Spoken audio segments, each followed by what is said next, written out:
बिस्मिल्लाहिर्रहमानिर्रहीम। Standard capital securities का YouTube channel और SCStrade.com।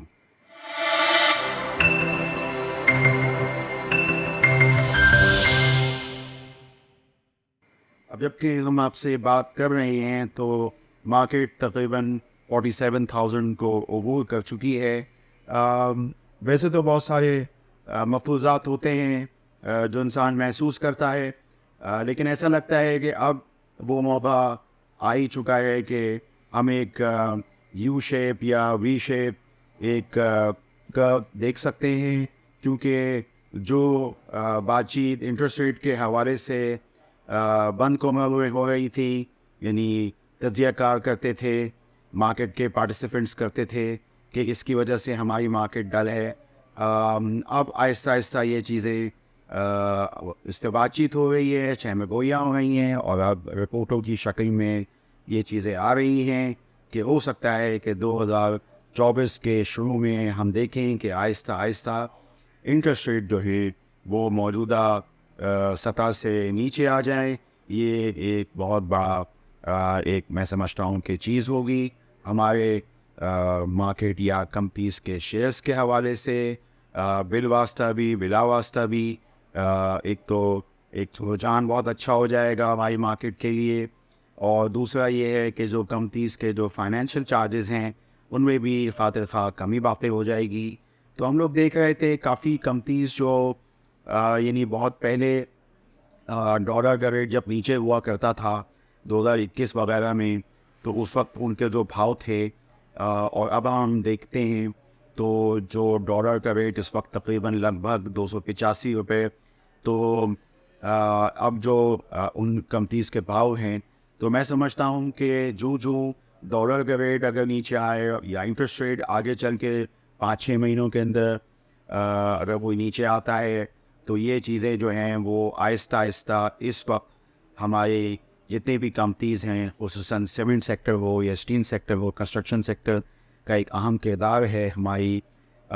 इंडेक्स में या हमारी मार्केट के अंदर या लोगों की जो क़ुव्वत ख़रीद होती है उसके रुझान में। तो मैं समझता हूँ कि ये एक अच्छा मौका हो सकता है आहिस्ता आहिस्ता। वो कि सितंबर के नताइज भी अब आएंगे, जो पहला क्वार्टर होगा, पहली सेमाई 2024 की, तो यानी फिस्कल ईयर, तो उसमें हम देखेंगे कि गो के इस वक्त जो सीमेंट डिस्पैचेस हैं उनके नंबर्स और जो सीमेंट की जो यूटिलाइजेशन है, जो हमने मुख्तलिफ एनालिस्ट ब्रीफिंग्स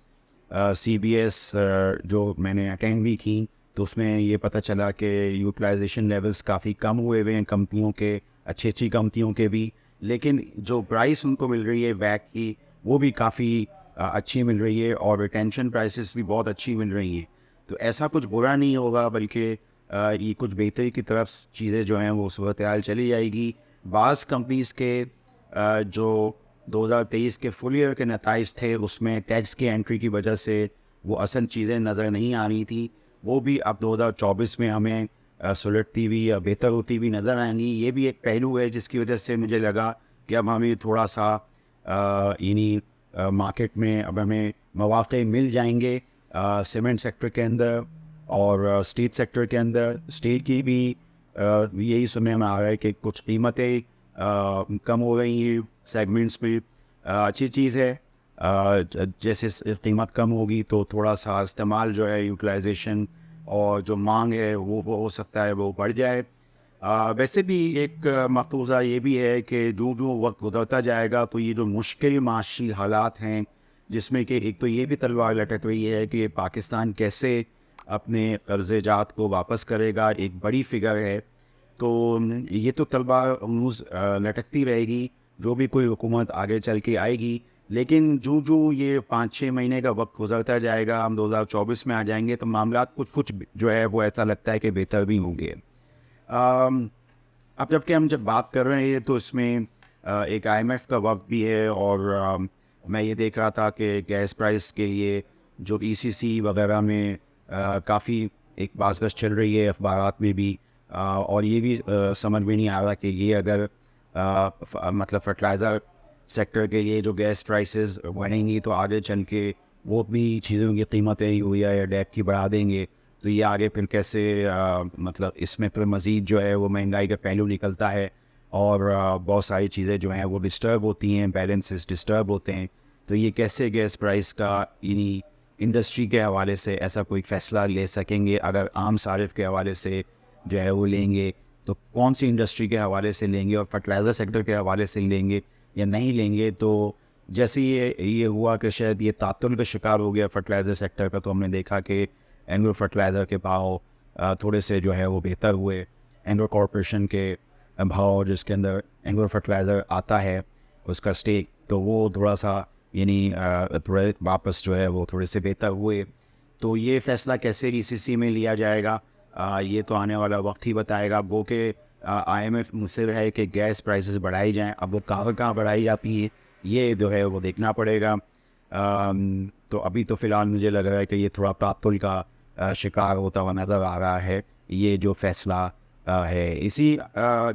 के साथ साथ एक बहुत ही अहम चीज़ ये भी है कि हम नोटिसेस देख चुके हैं पाकिस्तान पेट्रोलियम के भी और ओजीडीसी के भी कि ये जो रिकॉर्डिक में उनके 8.33% यानी बिलतरतीब शेयर थे, वो कुछ ये अगर देते हैं या उसमें से कुछ पोर्शन देते हैं और कुछ सऊदी इन्वेस्टमेंट की जो बाज़गश्त है, और इसके अलावा आप जानते हैं कि एसआईएफसी की कौंसिल भी बनी हुई है और उनके विजिट्स भी अब दुनिया में शो हो गए हैं सऊदी अरब वगैरह में।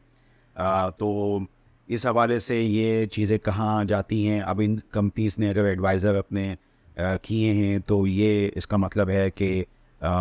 ये वो के शॉर्ट टर्म के अंदर हम देख सकते हैं कि कोई इन कंपनीज़ को कुछ फ़ायदा हो जाएगा। गो के अगर ये इसमें बेहतर यही होता कि जितनी भी कोबाल्ट और कॉपर की माइनिंग थी गोल्ड के अलावा, अगर इसका भी कोई हिस्सा 2027-28 में जिस तरीके से बैरेट गोल्ड कर रहा है, और हमने जो अपनी पिछली रिपोर्टों में इसके हमने पहले जो उसके एस्टिमेट्स दिए थे कि जी इतने रिजर्व्स ये गोल्ड के, तो इसका कुछ बेनिफिट आगे चल के कैश फ्लोज की शक्ल में